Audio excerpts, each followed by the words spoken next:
coming back to join us again on Longevity Blog. We're really excited to talk to you about some updates that TruDiagnostic has to their biological age estimates.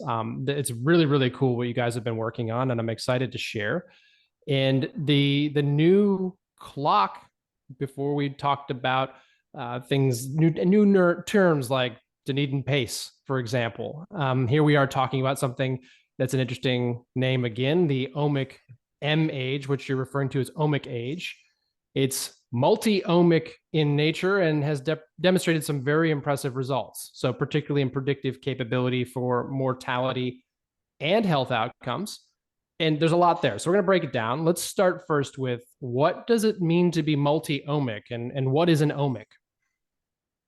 Yeah, so generally we would call these omics different levels of measurement, and sort of trying to replicate sort of what happens naturally in our body from a stepwise process. So this sort of starts with things like genomics, right? Everyone's familiar with the genome.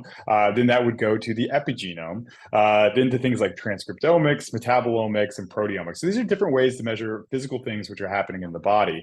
And the reason that this is important for aging is because aging is ridiculously complex. I think that whenever we first started TruDiagnostic as a company in 2020, there were 9 recognized hallmarkers of aging. Now there are 14 or 15, depending on who you ask.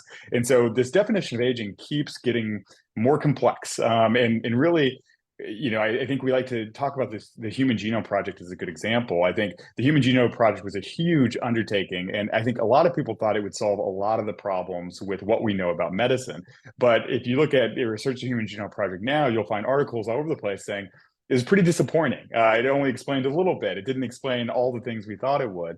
And that's really because it wasn't the full picture. We already know this with epigenetics, right? You might have your genomic predispositions, but then how your genes are expressed might eliminate some of those predispositions or compound them and make them worse. And so our approach with this particular omic clock has been to consolidate information with really the entire system, and taking a more complete look so that we can more appropriately capture the full picture of biological aging. Great. Thank you, Ryan, for diving into that. It's really complex, even in just explaining the complexity, right? And just to make sure we get this really clear, you mentioned a few different types of omes, right? First, genome, epigenome. Our audience is pretty familiar with those. You start to probably drop some people when you mention proteome or metabolome. Why don't you just briefly explain what either of those are, just as examples? Yeah, certainly. So, outside of the sort of the molecular biology world, that sort of ends whenever we have a sort of a mRNA being transcribed by a ribosome, right? So now that we finally have all the instructions, it's the ribosome's capability to create product or create sort of these proteins or peptides which make up a lot of the infrastructure of the body. And so that's what we call by proteomics, is just the measurement of peptides or proteins within the body. And then secondarily to that, metabolomics is sort of the study of all the small molecules or metabolites that happen within the body. So most of the, I would say things like proteomic biomarkers are things that a lot of people know, things like IGF-1 or IGF-1 binding proteins, for instance. Whereas things like the metabolites are things like our hormones, these small molecules, and their multiple breakdown products, things like neurotransmitters. And so even if you might not be familiar with what proteomics or metabolomics are, you're certainly familiar with the things that are measured within those processes, because they take part of all of our systems and inform us sort of across the spectrum of biomarkers which might have an influence in disease, performance, or ultimately what ends up happening to us. Yes. And so this involvement of these different ohms provides us a lot more information about what's happening in the body, and specifically in this case, understanding aging. And then with this new clock, in addition to including these ohms and being omic, you've actually got a great result, which is this predictive capability for both mortality and health outcomes.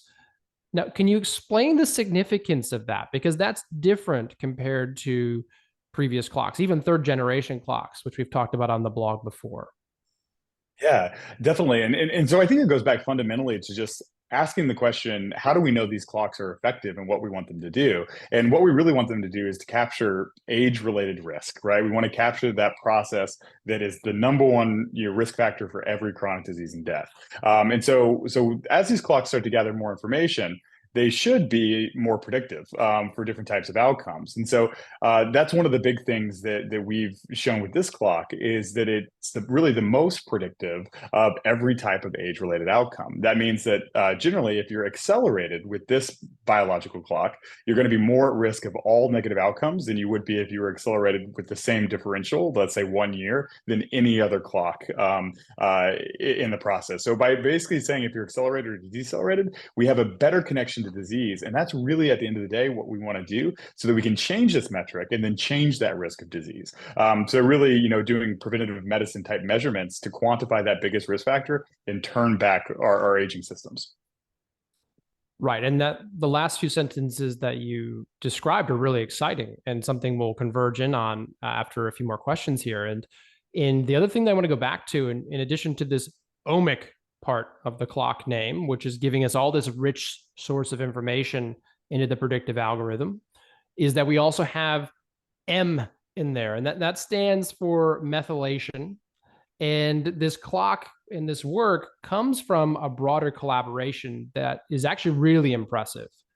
And you've pulled in some of the best researchers on this topic in the world. And I would like to just briefly hear from you about that collaboration. And there's a lot of people to mention, but if you could keep it fairly simple, mention the institutions and maybe lead researchers who are working with you on this and why that's so significant.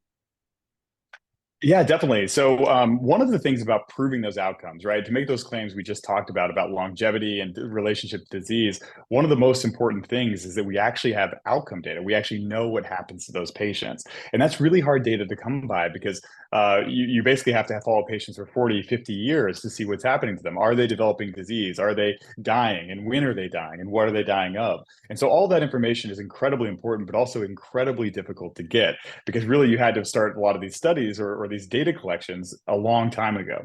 And so really, in order to do that type of analysis, which we know we needed, we had to work with a biobank. And so we chose to work with Brigham Women's Hospital and Partners Biobank and sort of the Harvard collaboration team.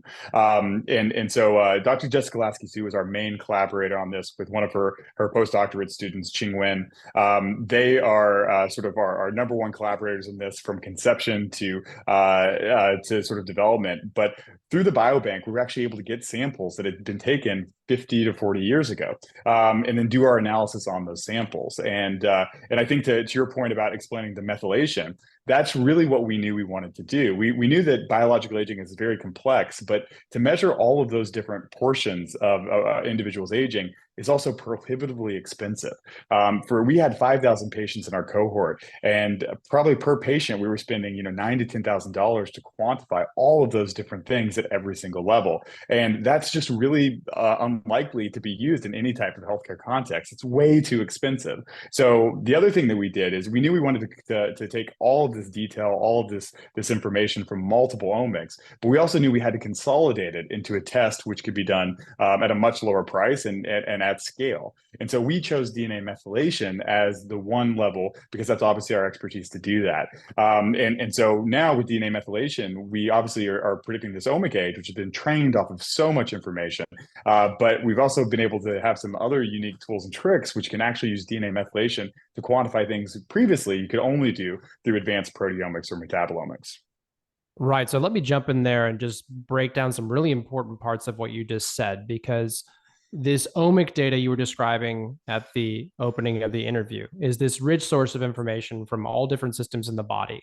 And what you were just saying is that it's very expensive to measure those things directly, but they are very, very indicative of aging outcomes. So we want that information. Now, what TruDiagnostic and your research collaborations have made possible is using the DNA methylation data to make estimates or predictions of those, for example, blood markers or other parts of the omic information. So you're actually able to go the other direction and point at what's happening in the bodily systems that those omic areas represent with some really interesting accuracy. I'll use that term. I know it's early days. Yeah. That gives us information about why an individual gets the age result that they have. And Yeah. that's a really big advancement. Yeah, no, I think that that's exactly it. I think that we're starting to understand the why of biological aging by incorporating more detail about the things that are driving the process. So in our study, that was actually the first step that we did is using methylation to predict other values. So from now, right now we can use methylation to predict things you would get at a typical doctor's visit, things like your HbA1c for blood sugar management, or your fasting insulin, or your fasting glucose, or your creatinine or kidney function markers. And so now we can use DNA methylation to output these things that previously were things you had to go get a blood draw at your physician's office to actually quantify. And so that was really the first step in this analysis. But then we sort of asked the larger piece is, if we wanted to predict outcomes, so particularly if we wanted to predict death, which of those was relevant? Which of those predictions could actually help inform us about the biology of aging? And together that sort of created this OMIC age, which can obviously quantify your aging, but now also give you the why. What's driving that process in you individually that might be different than driving the process in anyone else. Right. And to that point, this ability to use the methylation data to predict different biomarkers and provide information about the why, you have already done that work. There are new reports that are going to be accessible to TruDiagnostic customers come on the 12th of October, which is really exciting. And moving ahead, this is going to become your primary biological age clock. And this information about these biomarkers, certain selected ones, will be in the reports. And you've offered to show us a sample report with some of this information. So let's pull that up now and walk through some specifics of what information we're able to predict about different omic areas of the body with this DNA Yeah. methylation data. Yeah, certainly. So this is a very robust report, and I won't take you through everything, but I do want to just really quickly show some images to help maybe understand the omics. So this is sort of our omic diagram, which talks about those different layers and how we would classify it. And so we looked into every single one of these layers when doing our analysis. So we were taking data from each one of these. And together, that's what we were able to sort of do with our clock. And so I won't get into it, but the results that you might see on our report don't look terribly different than what you might have seen on your earlier reports, at least in the biological age output.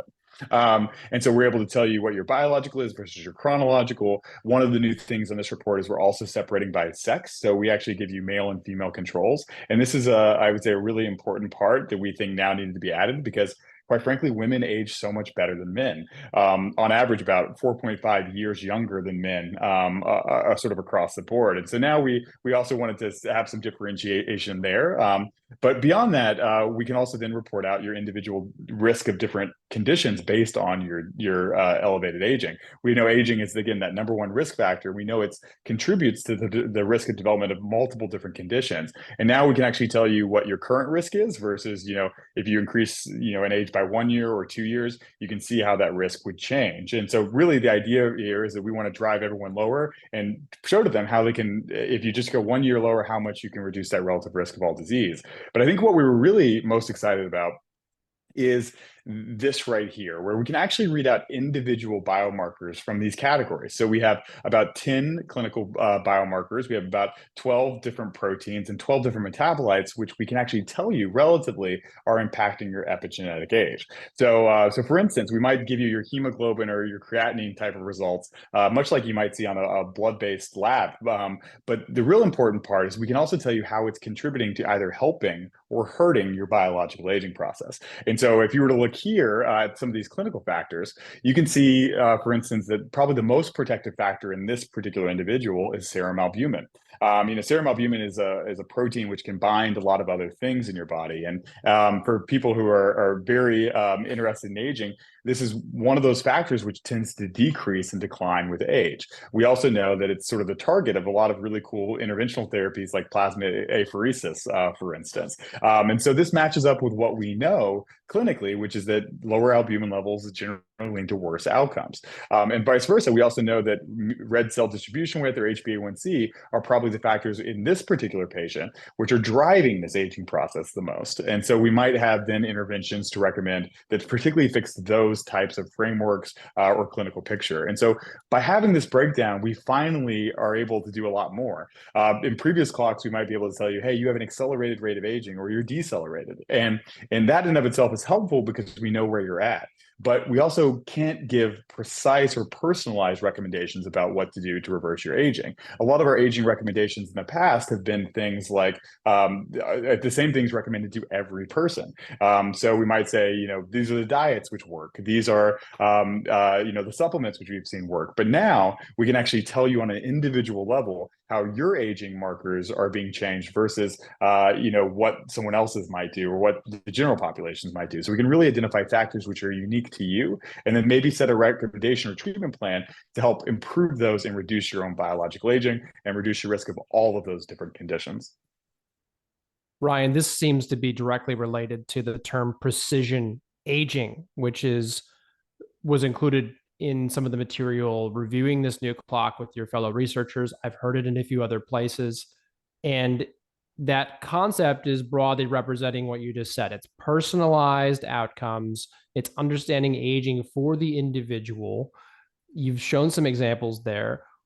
Let's talk in a little bit more detail about what this means for an individual's longevity strategy, for their own effort to stay healthful and youthful for longer.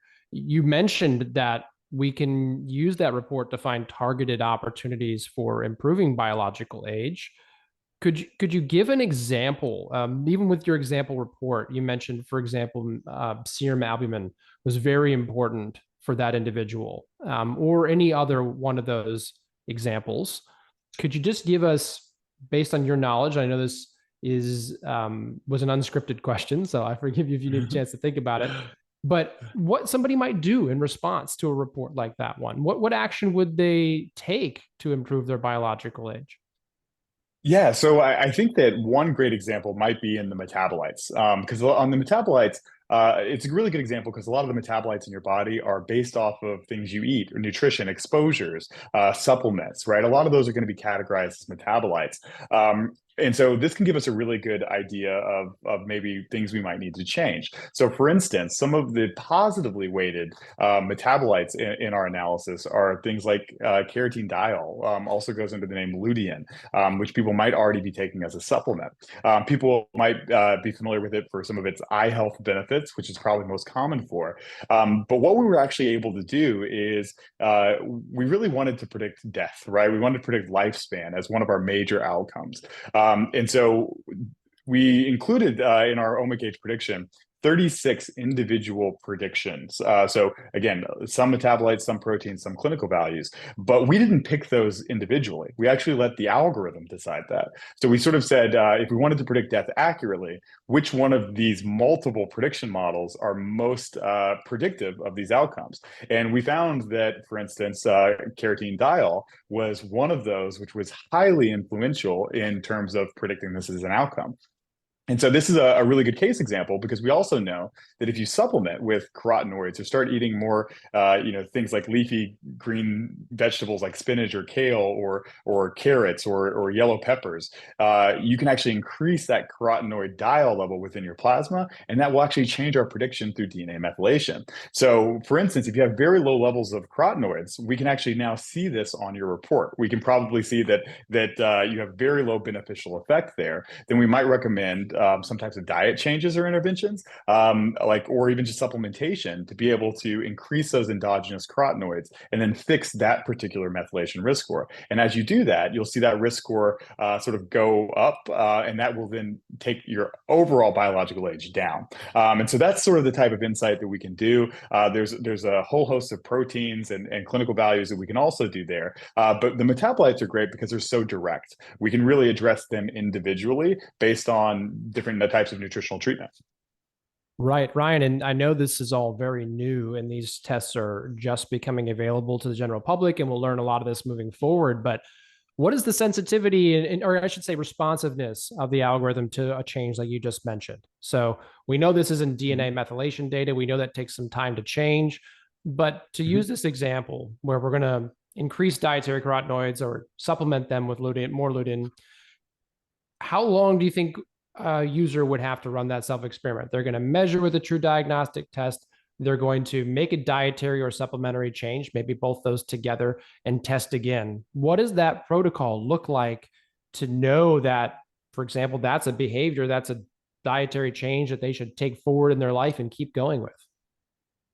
Yeah, so that's a really good question, and to be honest with you, we're not quite sure yet. And I think, quite frankly, it might be different for many of those different prediction models. One thing we know, due to the availability of data, is how quickly some of those clinical variables change. So, for instance, your HbA1c is a really good example because it behaves a little bit like methylation biomarkers behave, which is sort of a 3-month running average. Sometimes DNA methylation is not the best point in time measure. If you're looking for change, I think even as you mentioned, over a day-to-day period, DNA methylation might not be the best biomarker, but over time, we can really see some of those changes. So traditionally, we only recommend testing every 6 months, but we've seen even some of these epigenetic biomarkers change effectively in as little as 8 weeks. I like to use an example of a study that we have done with Stanford, and should be publishing soon on vegan versus omnivore diets. We actually took 24 twins pairs, and then we took one twin on an omnivore diet for 8 weeks. We took one on a vegan diet for 8 weeks.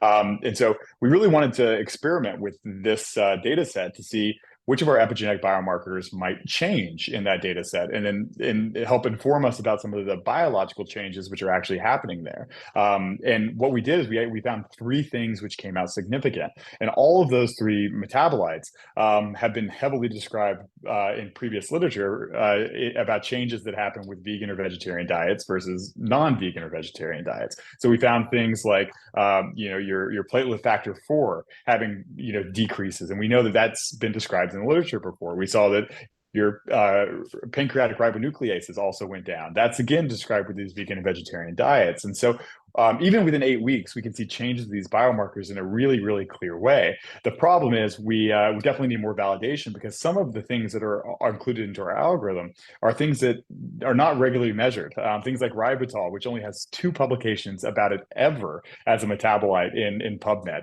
And so there are some of these things which are really unique and novel, and we really need to find out a lot more about their mechanism. But others, like all those clinical values, which are so well established, we can really see their change in short amounts of time, and we have the data to back that up. So I think it all depends, but we do recommend not being too reactive for some of these and testing too frequently, because we're still not sure about some of the noise on those independent measures.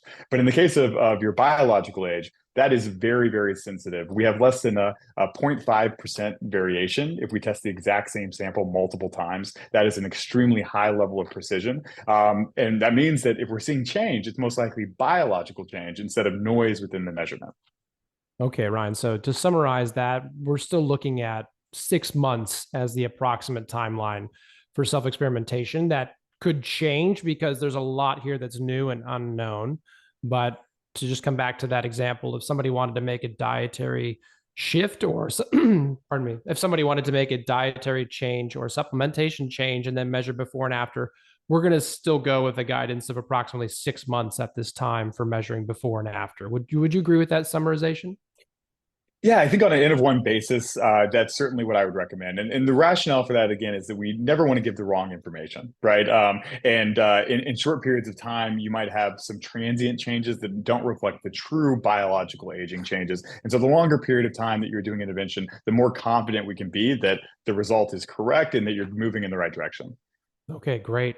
And Ryan, I have to say, I feel like it teased us a little bit with this vegan versus carnivore study, and we didn't quite get the juicy answer we wanted. Is are you waiting for a paper to come out to tell us which one was healthier? I'm not afraid to talk about it, at least now. So this will be, I would say, it was funded by Netflix and that Game Changers documentary, and people might be familiar with. So there will be, I would say, a review of the study on Netflix, and we'll publish our paper with Stanford prior to the end of the year. But yeah, to not bury the real piece of information, we did find that over the course of 8 weeks, the vegan diet was more beneficial than the omnivore diet. We saw anti-aging effects effects in blood-based biomarkers, as well as in most of the DNA methylation clocks, particularly those second and third generation clocks. And so, again, there are a lot of caveats to that. It was a really, really well-controlled study in the fact that we were using genetically identical individuals over a short period of time, but it did look like vegan was anti-aging. Wow, that's really fascinating. And we'll direct folks to follow up and watch that documentary as it comes out and link to the paper. And one other thing I wanted to explore in there before we close off, Ryan, is you were just mentioning that there was, through this proteome analysis, connection of DNA methylation data, and then prediction back the other direction through that entire process, you've actually been discovering new influential factors in aging. You just mentioned one. You'll have to repeat it again for the audience because I don't want to get it wrong. Yeah. That there's only 2 papers on. So is this, are we finding things that are influencing aging that we did not know were important before through this work? Yeah, I think that the answer is certainly, and as our ability to predict other things with epigenetic methylation become even more powerful, we're going to have even more insights. But yeah, ribitol is one of those examples. This is a sort of a metabolite that's influential in creating even some of the baseline molecules we use to regulate DNA or RNA, or even some of those sugar-based pathways. And if you look this up in the literature, you'll find 2 examples about this in PubMed. One of them is a study that actually was pretty similar to ours. It was a sort of a machine learning analysis of modules to disease, and the module that ribitol was I would say linked to was longevity or just total lifespan. And so although there were very few references to it, we're seeing a similar trend, which is even in very different data sets, that it seems to be a very good predictor of mortality. Right. That's really fascinating, Ryan. And we've walked through a great update of what's coming out with this new clock. We're going to be able to look at some examples from my own data after the clock comes out, and we'll include that as a part of this post or future posts. And just would like to say that this is really exciting, and congratulations to TruDiagnostic for bringing such an advancement to the field, Ryan. Thank you for your time today. Yeah, it's always a pleasure to talk with you. I think we always have some elevated conversations, which probably yield a lot of questions. So if anyone has any questions, feel free to reach out to us directly at TruDiagnostic. Brilliant. We'll put that recommendation in the post, and we'll put some information on how to do that. Perfect. Yeah, thanks so much for having me.